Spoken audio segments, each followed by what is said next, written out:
જય શ્રી કૃષ્ણ મિત્ર, સ્વાગત છે તમારું મમ્મીની રસોઈમાં। આપણે બધા સાદી ખીચડી તો ખાતા જ હોય છે, પણ આજે આપણે વઘારેલી મસાલાવાળી ખીચડી બનાવશું।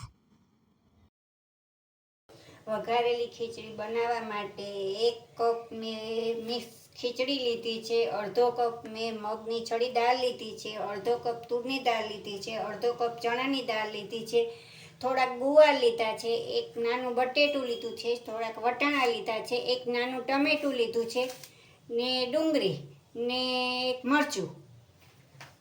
હવે કુકરની અંદર આપણે આ 1 કપ ચોખા નાખશું, આ દાળ મગની નાખશું, આ તુરની દાળ નાખશું, આ ચણાની દાળ નાખશું। હવે આપણે તેમાં ગુવાર નાખશું, બટેટા નાખશું, વટાણા નાખશું। હવે એને સારા પાણીથી આપણે ધોઈ લઈશું।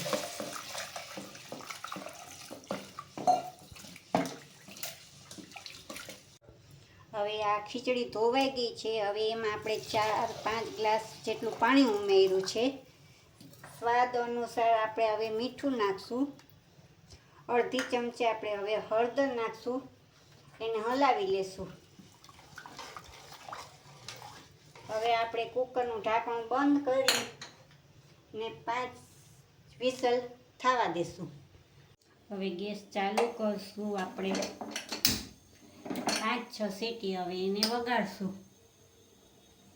હવે આપણી ખીચડી બફાઈ ગઈ છે। હવે આપણે એને વઘાર કરવા માટે એક કઢાઈ લેશું। હવે ગેસ ચાલુ કરશું, તેમાં 3 પાવડા તેલ નાખશું। તેલ ગરમ થાય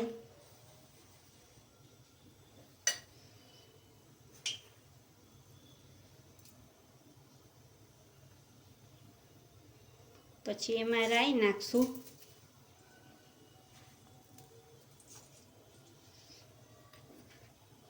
પછી એમાં જીરું નાખશું,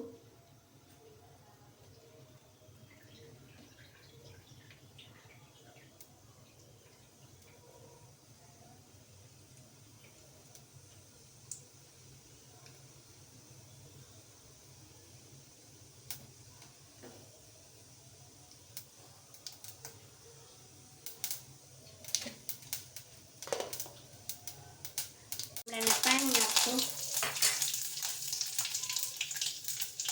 જરાક આપણે હિંગ નાખશું। હવે આ એક ડુંગળી સુધારી હતી તે નાખશું। હવે ટમેટું નાખશું, હવે લાલ મરચું નાખશું। હવે એને 5 મિનિટ આપણે હલાવશું। હવે એમાં બધો મસાલો કરશું। હવે આપણે 2 ચમચી મરચાં પાવડર નાખ્યો છે, 1 ચમચી ધાણા જીરું નાખ્યું છે, અડધી ચમચી હળદર નાખી છે।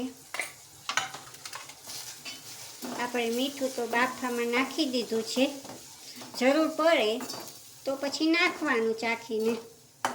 હવે એને આપણે 5 મિનિટ ધીમા ગેસે સાતળશું।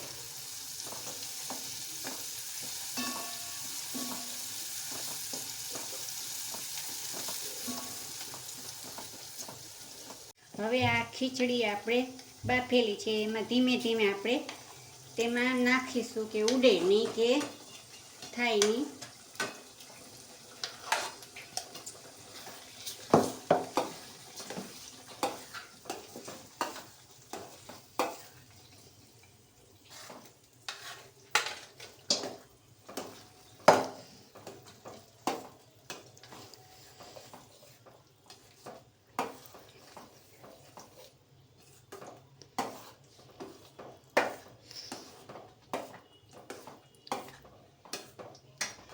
હવે થોડી ધાણા ભાજી હમણાં આપણે નાખશું।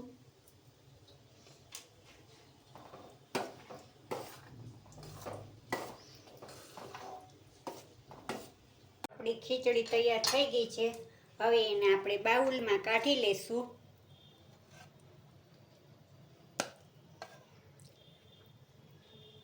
તૈયાર છે આપણી વઘારેલી ખીચડી।